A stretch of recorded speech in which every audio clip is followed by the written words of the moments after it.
And we're live. Welcome to episode 10.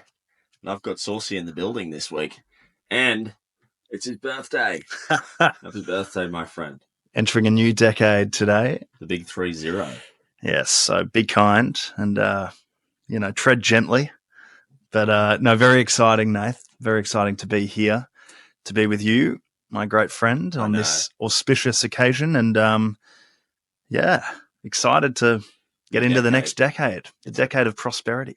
That's it. Very fitting. It is going to be a prosperous decade and a very prosperous year next year. Big show this week, episode 10 special, in person with Sauce.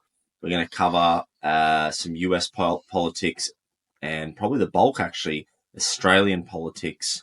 We'll look at the US leadership and what they're doing in the sense of being proactive and a lot of the little behind-the-scenes things that they've been up to pre-inauguration. We're going to cover misinformation bill, kill the bill. We're going to cover the 16-year age limit for social media and what's going on with that. We're going to talk some leadership here in Australia. And then we're going to dive into the markets. Massive week for the markets. Crypto all-time highs, Bitcoin surging. Great, exciting policy from Trump. No tax potentially, all these exciting things. So heaps to cover in this show. It's going to be a big one.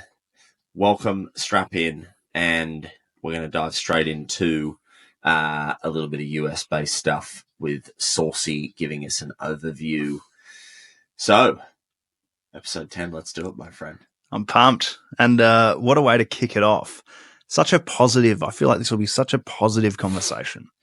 We've been so inspired, Nath, haven't we? We've been so, I think, overjoyed even by the proactive leadership we've seen in the States. One, it's been the fastest assembling of an administration. I think record pace. Some of the picks have been, really bold and brave, and I think indicative of a real willingness to make positive change and real change. We're not going to get the same political class establishment, systems of government that we've been so accustomed to in the past. We're going to get real change makers. We're going to get, I think, the government that was voted in to reconstruct the whole system. And that applies to the Western world as a whole, not just the US, as we always say. So, Nath, we've seen so much in the last few weeks. We see Musk and Trump talking actively to Putin for a ceasefire. Yes.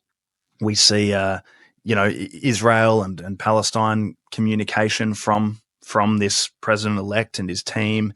We're just seeing all sorts of financial maneuvers that are really positive, looking to deduct taxes. And there's just a focus on change. And there's a hunger, an appetite, and an urgency, which is what's been missing for, the last 4 years at least. Yeah. And we were looking at some stuff last night, back in 2016 when he went in. And there was the clear intention for him to execute his vision. But the thing that was lacking during that time period was probably the public consciousness, everyone being awake. But also, it's easy to forget that he didn't have control of the Senate and the House. And I think for him, it would have been immensely frustrating because a lot of the things that he said he couldn't do, some people think he probably overpromised and underdelivered, which is a fair argument. But if you really peel back the layers, you can see how that's happened. And I think to your point around being proactive and what we've seen in the last couple of weeks and how outspoken they've been, yeah, there's a lot of promises. Will they fulfill everything? Probably not. But they're going to fulfill a damn lot of them. And I think that comes with control of the Senate. That comes with control of the House. That comes with implementing effective leadership through all of these critical appointments that you have to make when you're a president. He's had his first term. He gets the system now. He understands the blockades. He understands the corruption. But he, most importantly, knows exactly where he has to enforce his power to enact change in these critical areas. So they're frantically trying to derail his early success, the deep state. The war, Jacko just touched on it. Your tensions are high, but I remain steadfast in my faith that things are going to be okay. Yeah. He's got aces up his sleeve. We saw this morning, I was watching Jonesy reporting on it, Alex Jones, that him and Elon are already in talks behind the scenes in trying to de-escalate everything globally, particularly the tensions with Russia. Putin wouldn't be inept enough to really think that that's what the people that have now voted Trump in want. So it's more of a message to the listeners and whoever sees this on our short form stuff that I think everything's going to be all good. Remain positive. Things are under control seemingly, which is exciting. They are dismantling it by the day, and all of the corrupt fuckers are running for the hills. They are, Nathan. I actually just want to. We didn't discuss this pre-pod, but I do want to touch on one very symbolic element of the Trump and Elon conversations with Putin and the media's response to it. So, first of all, it was a huge, huge issue in the media, legacy media, when they realized that Elon and Trump were hosting communication with Vladimir Putin. So they were entering into communications clearly with the intent for a ceasefire, no more blood, no more bloodshed, end the war is the clear intent. Anyone who suggests otherwise is delusional and probably needs to get their head read. But one, the media having a problem with that, the media having a problem with direct communication, huge issue. It's a huge issue because they don't even want to concede. They don't even want to acknowledge that these guys are out there trying. These guys are out there fighting for a solution. And instead they're trying to pick out, they're desperately trying to pick out any negatives attached to that, any links that they can find that, paint a picture that just doesn't exist. And it's disgusting. It's despicable. We talk about the media a lot, but that's poor. Number two, to my knowledge, Biden hasn't talked to Vladimir Putin in now 3.5 years, closing in on 3.5 years. Now, what does that say about the leader of the free world? What does that say about the system that controls him when there's an active war? By the way, he just gave another $465 billion, close to something ridiculous. I don't know what the exact number is, but he just gave an extraordinary amount of aid to Ukraine. He told them they can keep it. He just fired 6 US-made missiles into Russia to antagonize the situation prior to Trump coming in, unnecessarily by all reports, and doesn't speak to Putin. So intentionally inflaming a very volatile, delicate situation, sabotaging any meaningful talks of a ceasefire, any meaningful talks of an actual solution to this catastrophe. And I think that's a perfect symbol. I think you've got to look at that as there's one group of people that are trying to find the right solution, trying being the key word. There's one group of people that are trying to paint a picture that doesn't exist and aren't interested, remotely interested in a solution. No, it's all preservation of power for them, but I think that it's too far gone now. So the ship is sinking and they want to bring us all down with them, but it's not going to happen. And the kids are throwing the toys out of the cot, so to speak. And I actually think that's a good segue into, broadly speaking, the media and all these characters and figures, political or not, that are really just acting like immature children. This is a good way to move into the mass exodus from Twitter. I know you've kept track of all these supposedly high-profile and influential people that have gone out the back door of Twitter now since Trumpy's gotten in. So maybe you could tell us a little bit about the people that are left, why you think they've left, Jacko, and why this free speech rampage that's now pervading the West has been so instrumental in everything that we're talking about. Very simple. We've talked about it before. The left have controlled the narrative for a very long time. The systems of government, the elite political class, establishment governments have controlled the system and narrative for a very long time, including big social. We know that, Nath. Yeah. Including what you can and can't say, silencing or suppressing or censoring one side of the political spectrum. It's clear as day that it has been on one side's terms for a very long time. X, bought by Elon, as we all know, for the pure purpose of preserving free speech and trying desperately to save free speech in Western society. That was the reason he bought it. That's the promise he's kept. And guess what? He's achieved it. Free speech prevails on X, which means that both sides of the political discussion have a say.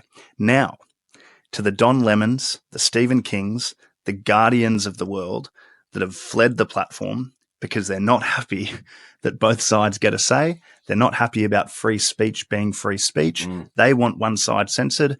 You are the problem. It's disgusting, and it's got absolutely no place in society. And maybe it's brainwashed.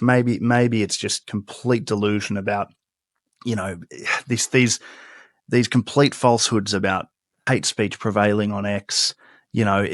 Actually, X does more to tackle misinformation, hate speech than any other big social platform. Community notes are fantastic, and they are honestly a solution that is so much better and so much deeper than what the other big platforms have invested in and achieved. And for these people that have fled the platform purely because conservatives have a voice, shame on you. Really, it's despicable, and it is the problem that the Western society has had to fight to solve. And we are. I think the great news is the Don Lemons of the world are losing, clearly. Oh yeah, and they're fading into obscurity and into the abyss because I don't think they can hack, and I don't think they can cope with the reality. Yeah. What do you think, Natho? Do you think that's a fair assessment? No, I completely concur. I think it was the community notes thing's amazing. It's such a simple solution. You would have almost thought that it'd be implemented years and years ago, but obviously it was never going to be implemented because that's not what they wanted. But we saw it. We'll pop it on the screen here for the viewers, but we saw this with Slimy Albo this week, praising his slippery bill that he's trying to push through with capping the age or making sure that the age of people on social media is 16 minimum, framing it as this protection mechanism for our kids in this country. But Elon swiftly came in and nipped that one in the bud, exclaiming that it was just an excuse or a backdoor way to have control over digital IDs, which I completely agree with. I wanted to unpack that a little bit with you because there's a couple of aspects to this that are interesting. I mean, on the surface, it actually sounds like quite a good idea to protect our kids from the dangers of social media. But on the same token, we have to look at the motives behind why they're trying to roll it out. And, as we were discussing over coffee this morning, I think the education around the usage of social media should be enriched. Do I have the answers for the exact regulations that need to be put in place? No. But what I ultimately feel is the responsibility should be on the parents of helping the kids navigate what is a very tricky part of every adolescent's life. Going from 13 to 18 isn't easy at the best of times, but you throw social media and it's extremely difficult. So I'm not opposed to the idea of some sort of system that can help kids navigate that path, right? That I think we could all probably unanimously agree that if there was a framework, a mutually agreed upon framework, that could work quite well. I mean, Albo's just spent, what did he spend? Fucking 200 million on the referendum, which was an absolute flop. Why don't you go out and start to pose some serious questions and spend some serious money on figuring out how we can do that effectively, instead of slipping through a piece of legislation through the back door so that you can control people and control their IDs and ultimately parent everyone's kid. Yeah. So give me a break. And ultimately it's because they want to control the information these people can see, and they want to know what you're looking at more visibly. So that's my stance on it. And it was great to see this week that I've heard from the people I listen to that the misinformation bill is pretty much officially dead. So the bill has been killed. I have heard that from reputable sources. So I think that's done. I don't know if it's been officially announced, but I think it's done. So that would be huge. But the next battle is this 16-year-old age thing. We need to nip that one in the bud. And it's almost in tune with everything else that's happening in the West. The problem is that Albo's still in power, and whoever's pulling the strings on him, they know that they've still got, 10 to 11 months left of power before they'll probably be overthrown. But it seems like they're just trying to throw Hail Marys till the end. And I know you feel quite strongly about the Australian political landscape, where we're heading. What do we do? So, it'd be good for the audience to hear from you, Jacko, on a little bit about what I've just said, but also more broadly where we're heading and what leadership options do we have, and what does the landscape look like as we lead into the election next year? Yeah, well, first of all, I think you unpacked that really well. I think Anthony Albanese has basically had a few fatal flaws during what is probably going to go down as a very disappointing prime ministership and time. Labor government for Australia. So Albanese's fatal flaws being clearly the voice referendum was a disaster. There's no sugarcoating it. It was a catastrophe, and the people rejected it as they should have. Secondly, this misinformation bill, Nath. I mean, and I'm actually really inspired by the people of Australia who have stood up against it. I'm really inspired by people of Australia who have seen what was a looming threat to free speech being the core pillar of democracy. And Australians have again stood up, seen it for what it is, and taken the common sense option of throwing it in the bin, like swish, bang, and it's fantastic because that would have had disastrous consequences for this country. And as you spoke to, I think the third fatal flaw in terms of policy is this 16-year-old social media ban bill. Now, as you say, when I heard about this on principle, first reaction, I'm a trusting person, sadly, but on principle, I thought terrific. Oh, how good. Okay, so, great. I think there'll be guidelines for, kids not seeing the toxicity that can prevail on social media up until a certain age. I think that's, on premise is good. And yes, if it was done sensibly, whereby parents, could alter the rules, they might think differently. Absolutely go for it. Great. Give the parents control of their kids. It's important. Yeah, there was a way that policy could have been presented to the public in a palatable manner, but that's not the case. It is clear as day, and again, thank you to X and Elon and Community Notes, and Pauline Hanson pointed it out, funnily enough, on a recent tweet that no, the intent here, sadly, and it's I think a prevailing sentiment of the government. This is always this intent behind this Labor government that's different to what's being presented to the public. And in this case, I think my opinion is it's this digital ID system, and it's not just for the kids. If they prevailed and got this through, everyone would need to verify their age, verify their identity on social media. And as we know, digital IDs would give all sorts of power to the government in terms of tracking and in terms of basically Big Brother having total eyeballs on your every movement, spend, activity, hobby. And I don't think that's something that the vast majority of Australians would be comfortable with. We're not living, after all, we're not living in Saudi Arabia or even China. A very different way of living here that we all, I think, value and cherish. So let's make sure, once again, Australia, that we stay awake and we quash this. We quash this before it gets live. And I think we will. That's the beauty of this stuff. Now, we just sniff it. We sniff it out straight away. But yeah, that's the malevolent side of what they're trying to do. Is they always position the bill as this seemingly heartfelt solution to what is quite often a decent problem. Even the misinformation thing, you link it to like they've got that link through ACMA to doxing. They pass that. Doxing, cyberbullying, protect the kids online, like Julian Grant. They try to position it all as this saving grace to these grand problems that we can all agree exist.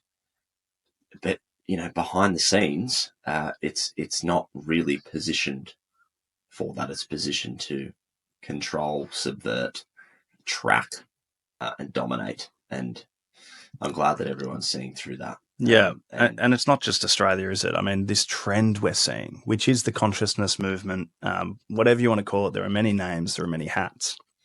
And also there are many people. It's probably the most unified and diverse coalition in terms of a political movement that we've seen in our lifetime. But it is just people questioning, and they have the right to question. And in fact, it's fantastic that they do question motives. And they're starting to see that actually, the power of the people is prevailing over the systems of government. And that's actually I know that sounds like a very generic and kind of a corny line, but it's such an important part of what we're experiencing, throughout this movement is people really are uniting, coming together. And there are a few people to thank, and we can get into that later, but it's just fantastic what we're seeing, because we're seeing, yes, it coincides with all-time lows in terms of trust of government and legacy media, and that's got to change.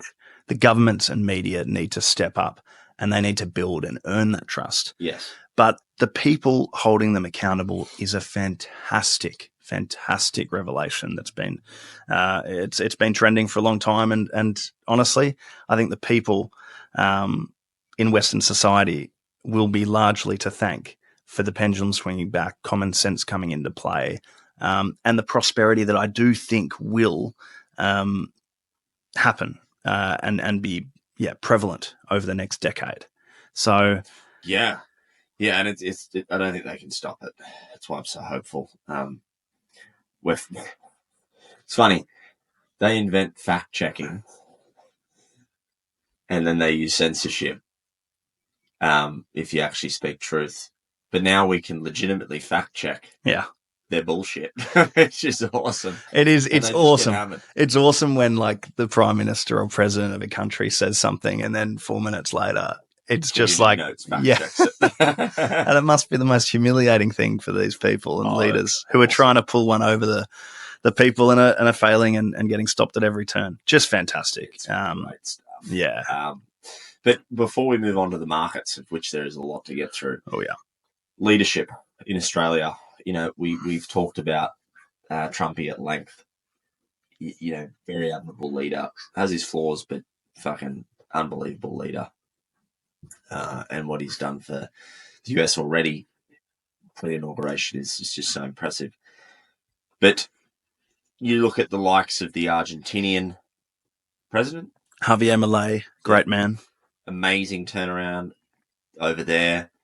The president of El Salvador. Yes. Sorry, can't pronounce his name. It's a long one. Tongue twister, but an unbelievable story. Unbelievable accomplishment, what he's done over there. There's so many great leaders emerging, and as you said before, the pendulum is swinging, which is awesome to see. We've just elucidated some problems here in Australia, and it's great to see that the public are fighting back. But seemingly the horizon in terms of leadership options here is quite bleak. So where do we go, and how do you see this panning out? Yeah, well, we talked. We had a slightly delusional conversation. It was a dream. We were kind of dreaming about a future where Australia has a real leader, weren't we? Yeah. In the Trumpian era, you do, and the Javier Mileis of the world, you certainly look for that inspiring leader who can actually stand up against a whole system. And the Hungarian one, by the way. Viktor Orban, don't know much about him, but, from all reports. But yes, an inspiring leader, Nath. is definitely what Australia needs, and a change maker. I think we are one of those countries that's, it is to a certain extent indoctrinated. It's stuck. It's stuck behind a system of that kind of political class establishment we always talk about as really being a huge problem and blockade to real prosperity. And so I think you have that in the Liberal Party, sadly, even though I think there's promise with Dutton. I think Dutton has some signs that he is a leader, except I doubt he will be able to lead in the way in which would lead to his potential, given the party will restrict him at every turn, would be my guess. Yeah. And the factions in the Liberal Party are problematic, but I do think that's personally, I do think that's a much better alternative to the current government. But yeah, it is an issue, Nath, because Australia's a little bit at a crossroads, I think. And we're not quite there. There's no pathway to a really inspiring government, a real change-making government. However, next election we will see a change. Maybe the Liberal Party can surprise us. What do you think? No, yeah, I mean, I agree with everything you said. I don't have a very optimistic view. We need a renegade to emerge, whether it's an independent one or someone that just overthrows the libs. Yeah, I don't have the answers, but you can bet your bottom dollar that next year our content will be very similar to what we've done for the US election. We'll be exposing everyone for everything, and we'll be certainly pushing the public consciousness narrative, whatever that may be, for the broader Australian consciousness. But until it all happens, we've just got to hope that either Dutton transforms a little bit, or some of the deeply embedded political figures that don't really move on these issues that we talk about are removed. But I don't know how that all pans out. Yeah, and maybe it's the formation, just speculating here, but maybe it's the formation of a new party, Nath. I've thought for a long time that the Liberal Party splitting in two, a more moderate version of the Liberal Party, probably more centre, even centre-left, honestly, would be appropriate to make room for a more conservative Liberal Party. Or, failing that, a new party entirely, a new mainstream, properly conservative party, which Australia fundamentally lacks. With respect to One Nation and United Australia Party to date, they're not as credible or they're not certainly as mainstream as is required to even be a remote chance of getting into office. So, yeah, I do think a shake-up might happen. I'm just not sure how it will happen. And the independents, I think the Teals have shown that there is a hunger, and that's left-leaning, but there is a hunger. And Greens, the prosperity of the Greens and their growth, which, I'm not the hugest fan of, but I think their popularity has shown that, again, there is an appetite for a new party to emerge. I just think the appetite will be, the people that have been most starved are the Conservatives on the right. And it's not far right for all those lunatics who want to categorise anything as far right these days. It's just a more modern conservative party that I think Australia is crying out for, that I think would be a very good chance of serving in government for quite a long time. So we'll see how it pans out, Nath, but we're going to cover Ozpol quite a lot in the lead up to the next election. And, we've copped a couple of messages, both of us, asking us why we care so much about US policy, US election. Well, it's paramount. It shapes Australian policy. Yeah. It shapes the Australian cultural psyche.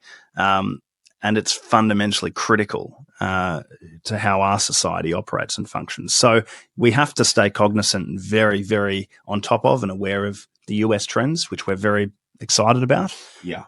But we'll get more localized into Oz politics in the next 6 months, which will be a journey. That's for sure. Yeah. No, it'll be exciting. It'll be very exciting coverage. Now, we will segue into the markets, and it's been a very exciting couple of weeks Bitcoin, we have it over on one of our monitors just over there. It is nudging 100,000, 98,500 for Bitcoin, which is just exceptional. It's surging. The entire crypto landscape is just buzzing at the moment with all of the potential policy, the crypto-friendly Senate, crypto-friendly House, and Gary Gensler being fired, and well, not fired, but stepping down this morning. It really is. It's just great, and it's not just the crypto market; it's the stock market. Is also ripping. S&P all-time high. Everything's just falling into place.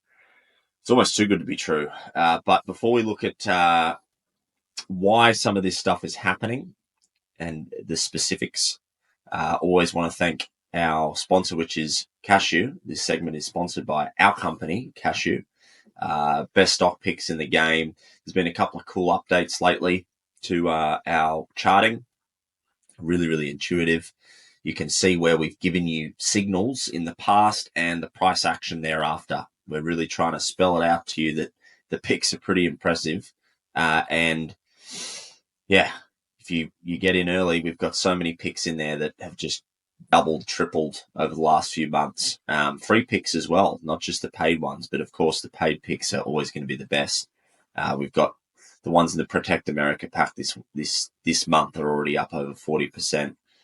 So go check it out. We've also got the XRP giveaway for the few listeners that listen to the full episode and aren't on my socials. I'm going to run that until early next week, this one. But 100 XRP, all you got to do is download the Cashew app, share through the pack section up the top right corner with 5 friends, the link, and they download the app. Send me the screenshots on my Instagram, DM me. I'll give you my 5 best crypto picks for this bull run.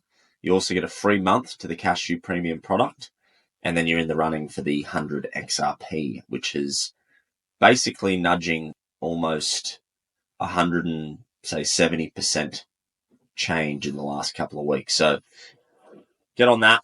Without further ado, we'll get into this broad overview, some of the big talking points. As I said, Gensler is gone. Why is that significant for new listeners? He was the head of the SEC. He has led a crypto war, a lawfare war on crypto the last sort of 4 years. Just blockade after blockade, suing Ripple, fucking tying anything he can up in legal backlash, which has really suppressed the market overall. You know, what that really means, and this is what we're seeing right now. I want to preface this. You're seeing the industry since Trump go from a $2 trillion market cap to over $3 trillion in the space of a couple of weeks. That's a third of the value added in 2 weeks. Just get your head around that for a second. And that's purely because the main drivers of this whole industry, crypto as a whole, unlike stocks, derivatives, real estate, all that, it's purely retail right now. You don't have any institutions. You don't have any big boys in, really. You've just got retail speculation for the most part. What's happening now is that is shifting, and there is a tidal wave of money on the sidelines. There's 400 trillion in derivatives and FX and stocks. You've got over 450 trillion in real estate investment trusts sitting on the sideline. You've got the commodities market, which would be probably like, I don't know, 50, 60 trillion.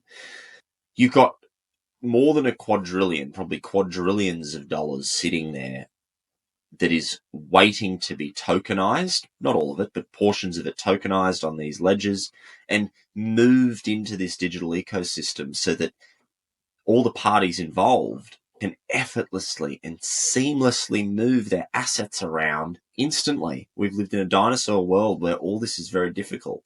Commodities, oh yeah, you want a couple of gold bars, you got to send that via a ship, or it's just all very slow, or fly it, or whatever. We don't need to live in a world like that anymore, and we're about to see the floodgates open. So this industry, my prediction would be we'll probably hit 5 trillion before the end of the year. So we're going to go up another 1.8 trillion, whatever it is, by the end of the year. And I really do think we're going to crack probably 20 trillion by the end of the 2025. It's just going to be exponential growth from there. So that's why we're seeing Bitcoin. Bitcoin surging up to 100K. Donnie, talking of the strategic crypto reserve, he's already I think the murmurs are he's putting an executive order to make that happen. It's very likely going to happen, which is going to offset a bit of the debt cycle. They've got other strategies to do that as well, which I've talked about in the past, but super exciting. Then, of course, the biggest one, no tax on US-based cryptos, XRP, XLM, HBAR,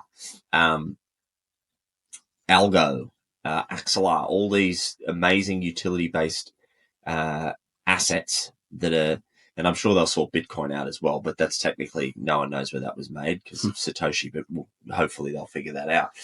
But it's just such an exciting time to be in that space and to be an investment abroad. So, yeah, that's the overview, and that's why the markets are moving. There's just so much positivity in the space right now. What have your thoughts been, my friend?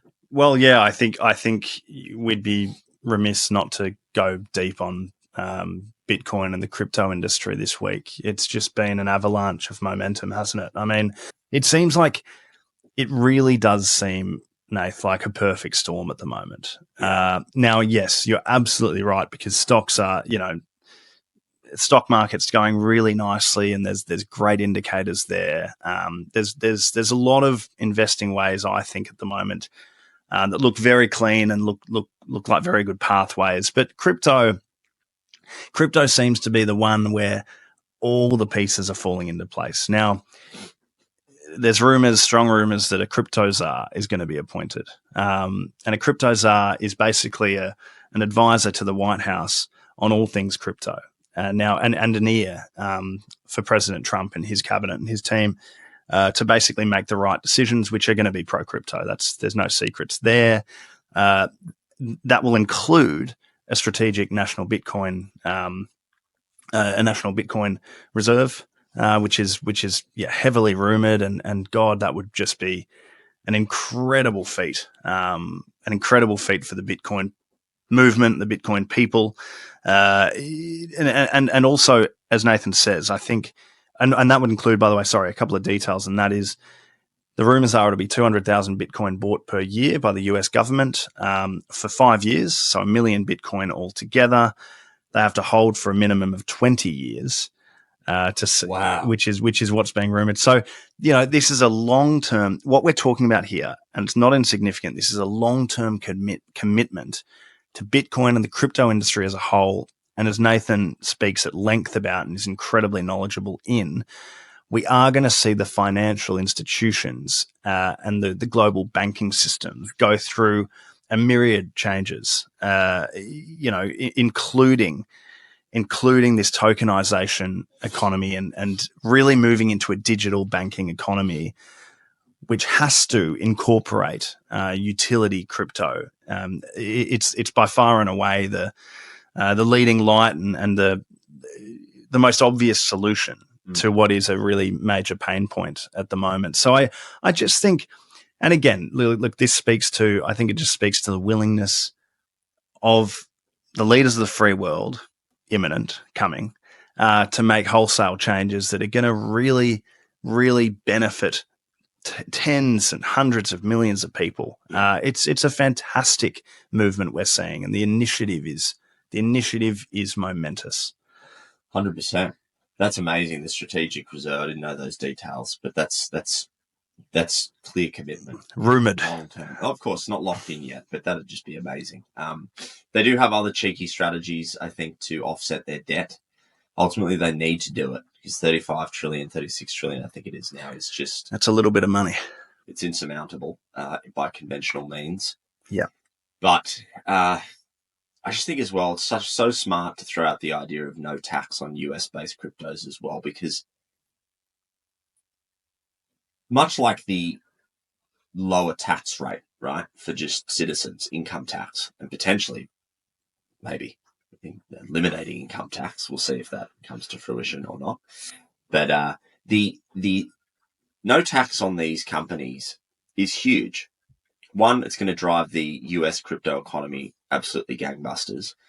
But two, it's going to reinvigorate the innovation hub to become America. America first. America is going to become the leader in that space. Whereas at the moment, the only way, I think it is the only way to offset their lagging, because they are so far behind. You've got the BRICS, you've got all these other countries that have moved ahead in outlining their regulatory landscape. You've got MiCA, which is the European it's like the European SEC essentially.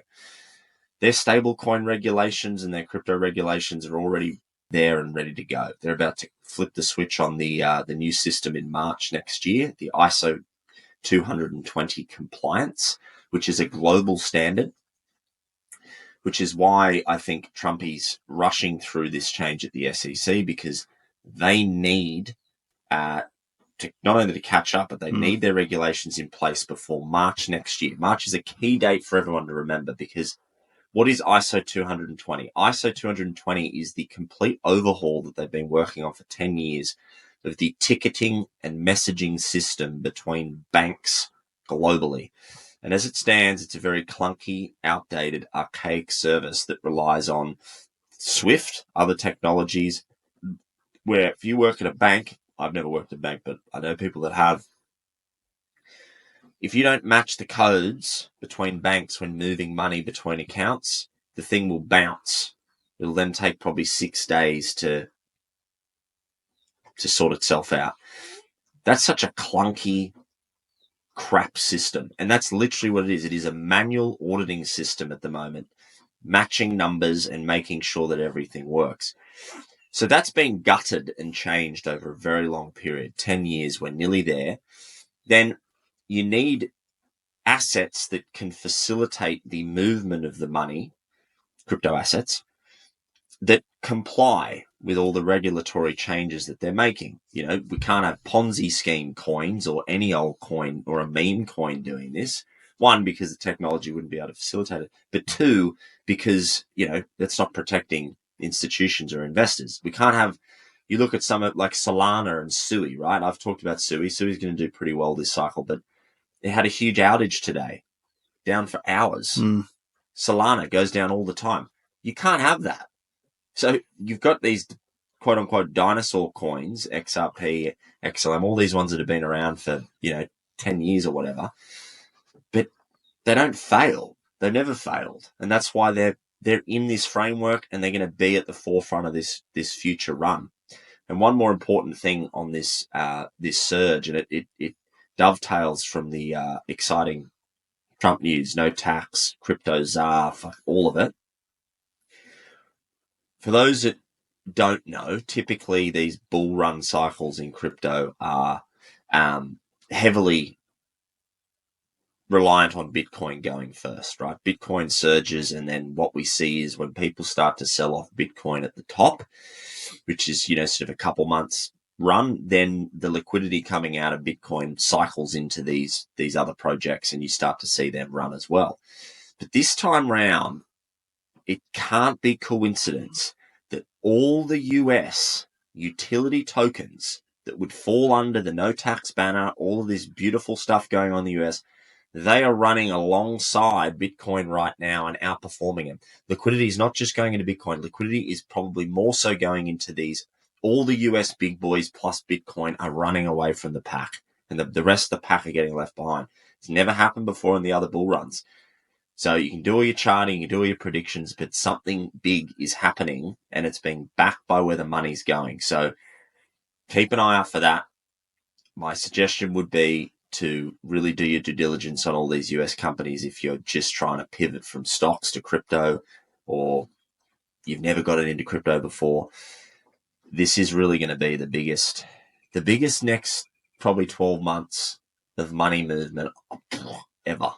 Oh, I don't think that's a ludicrous prediction. I think it's perfectly logical. There's more money than ever in the market. I think there's more of a groundswell of momentum for crypto than there ever has been before. It's probably I can't. Certainly in our lifetime, you can't think of a more revolutionary period in the movement of money than what crypto is promising for digital banking.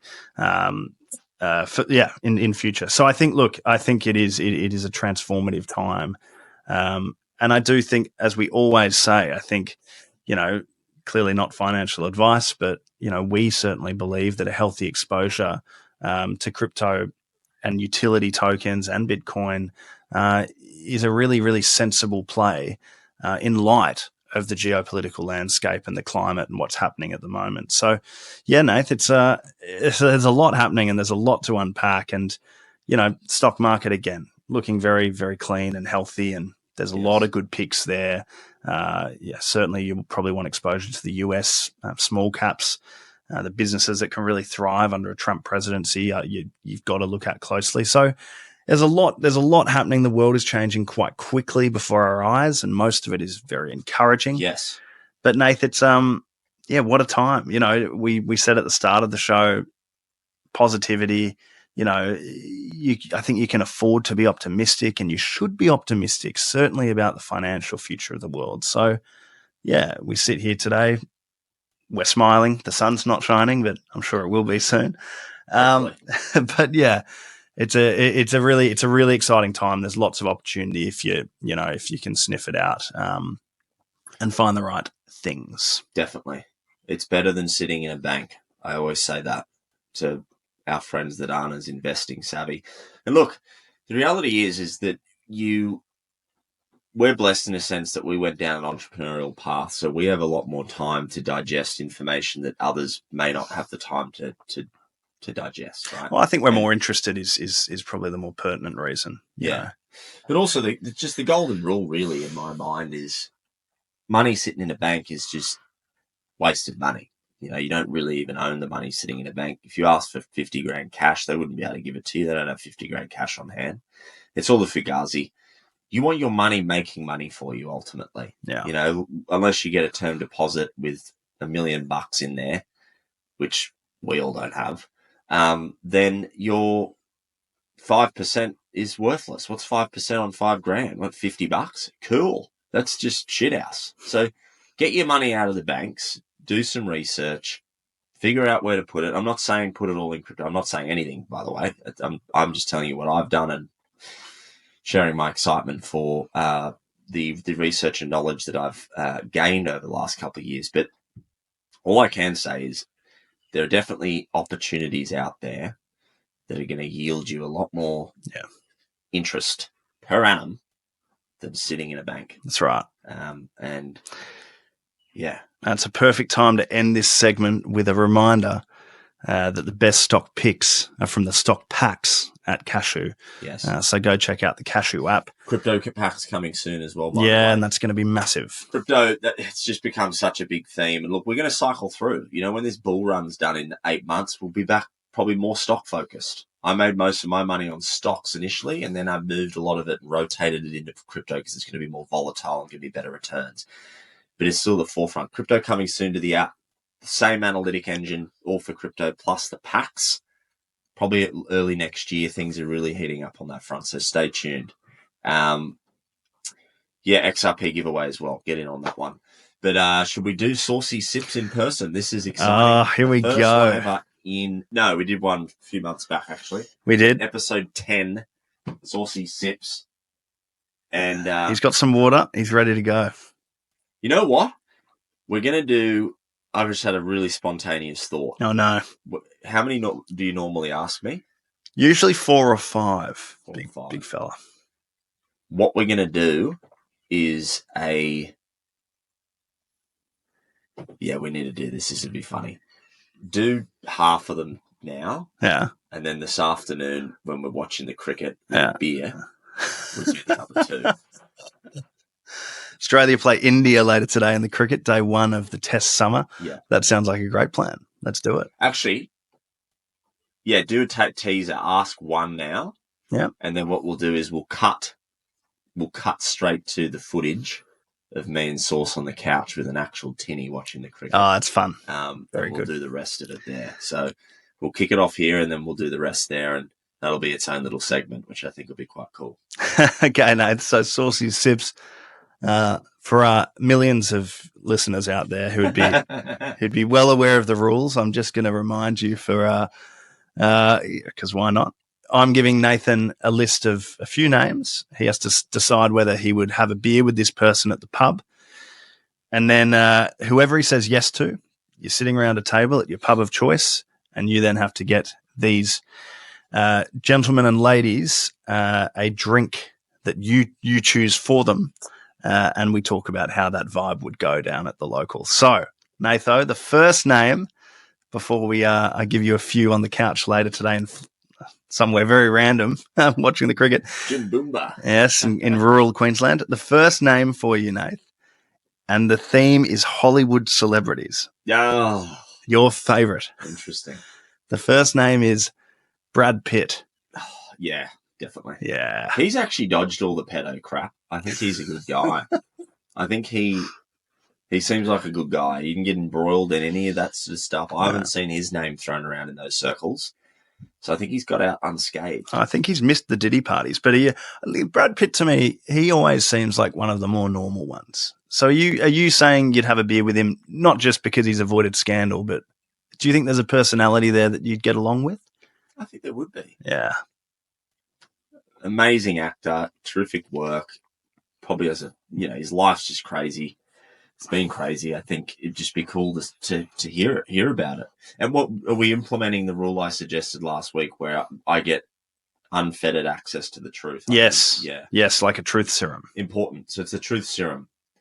But inside the drink that I get them, there is a truth serum. So anything I ask, I get to just know the full story, which is very interesting. So yeah, definitely would love to have a drink with Brad. Yeah, nice. Well, that's a yes to Brad Pitt, and stay tuned. This will cut to the next three names on the list when we're watching the cricket. Out in Jim Boomba. In Jim Boomba, rural Queensland. So, Nath, we'll cut back from Jim Boomba to now to close out the F. Yes. Absolute pleasure doing this in person, my friend. It's been great, mate. It's been fun. 30th, big boy. Thank you, my friend. It's so good. It's awesome. It's going to be a good decade, and the future is bright. I think.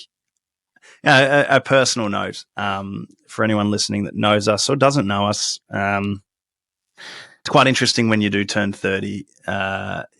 Just reflecting on, I think, the decade of learning. I think the 20s, most people probably make a few more mistakes than they'd like. But I think if you can figure yourself out in your 20s, figure out your path and direction in life, figure out who's got your best interests at heart, and understand the importance of family, true meaning of friendship, and purpose in what you do and the work you choose to do, then I think you're in. I don't want to sound like I've figured it out, but I certainly feel happy having navigated those things in my 20s, and it's been a bit of hardship along the way. But actually, I'm really, really proud to sit here with you, one of my best friends, and be so excited for the future, feeling like we're both in really good positions to make great impact and have the lives we want to live. So anyway, a very personal, deep, sorry to get a little emotional, but it's all good, mate. I think episode 10 warrants a little personal touch, and that'll close it out, I reckon. Enjoy, guys. Catch you next one.